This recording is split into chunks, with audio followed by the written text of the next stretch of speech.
Bismillahirrahmanirrahim. Assalamualaikum warahmatullahi wabarakatuh. Setelah tadi penjelasan tentang prosedur dalam standarisasi HCL, kali ini saya akan membahas bagaimana sih perhitungan dalam standarisasi HCL dengan menampilkan contoh data hasil praktikum salah satu siswa di SMK Bani Saleh. Berikut data yang dihasilkan, data hasil praktikum standarisasi HCL.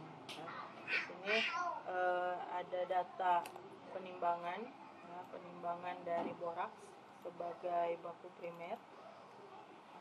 Kemudian di sini ada data titrasi standarisasi, ya. Ada 2 data volume di sini.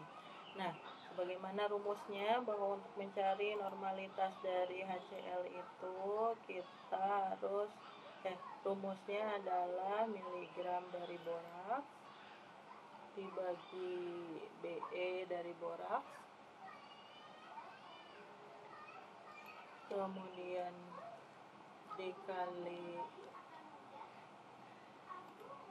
dengan faktor pengencer dari boraks, boraksnya saya tulis B aja ya, dikali volume HCl. Nah, di sini kita memerlukan beberapa data. Ya, miligram boraksnya ini sudah ada ya, ini datanya dari hasil penimbangan. Be harus kita hitung, Fp harus kita hitung, volume HCl juga harus kita hitung dulu. Jadi sebelum mengerjakan soal ini kita tentukan dulu ya, hitung dulu data-datanya. Yang pertama kita mau menghitung atau menentukan Be dari boraks. Be dari boraks itu bisa dihitung dengan cara Mr dari boraks dibagi dengan valensinya. Nah, valensinya kan kita udah tahu ya 2, tapi Mr-nya kita belum tahu. Boraks itu adalah Na2, B4, O7,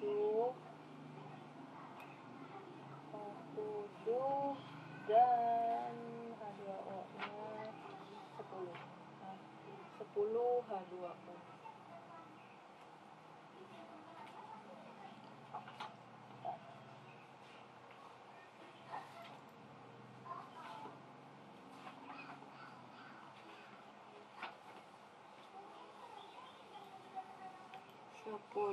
H2O, maka bisa kita hitung ya MR-nya berdasarkan data AR-nya.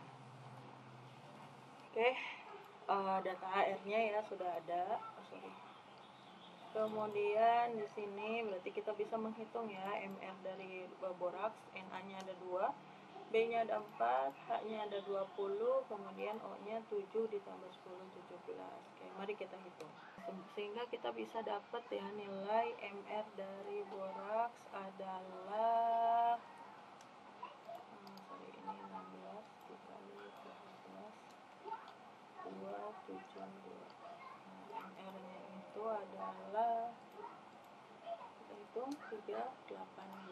Berarti Be dari boraks itu 382 dibagi 2, hasilnya 191. Oke, Be udah ada. Fp sekarang, dari Fp itu kan Fp itu volume yang dibuat dibagi volume yang dipipet. Oke, kita lihat dulu ya prosedurnya, berapa volume yang dibuat dan yang dipipet. Berdasarkan data sebelumnya ya, volume pembuatannya itu di sini ya ada 100 ml.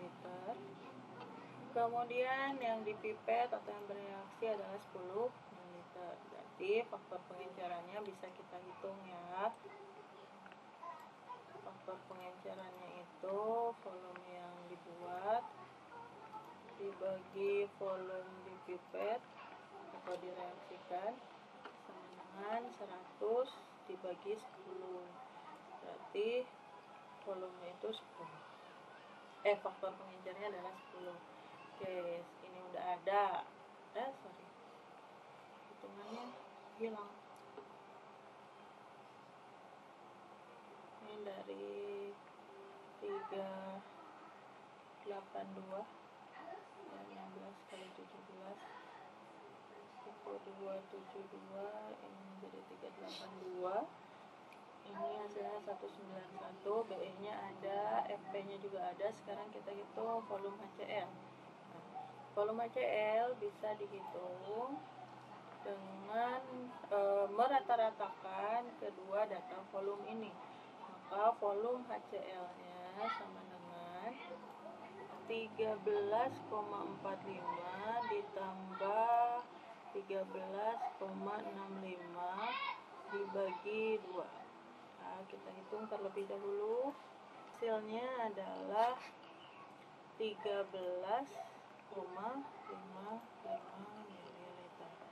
Oke, berarti semua data kita sudah punya ya. BE nya 191, FP nya 10, dan volume HCl nya 13,55. Baru kita hitung, baru bisa kita hitung berapa normalitas HCl nya. Oke, kita hitung di sini.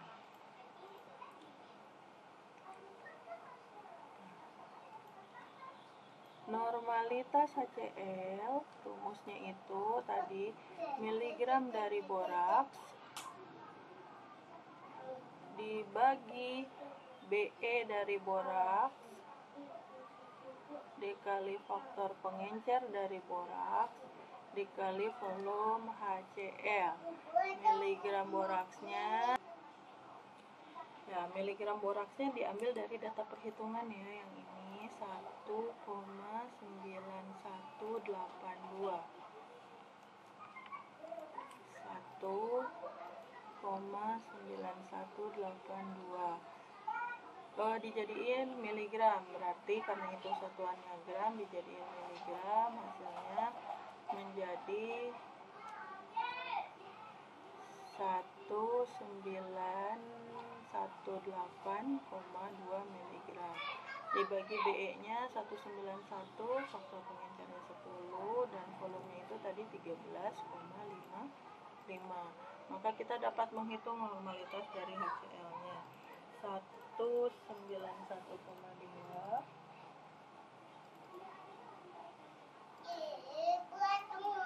191,8,2 dibagi 191 dikali 10 dikali 13,55.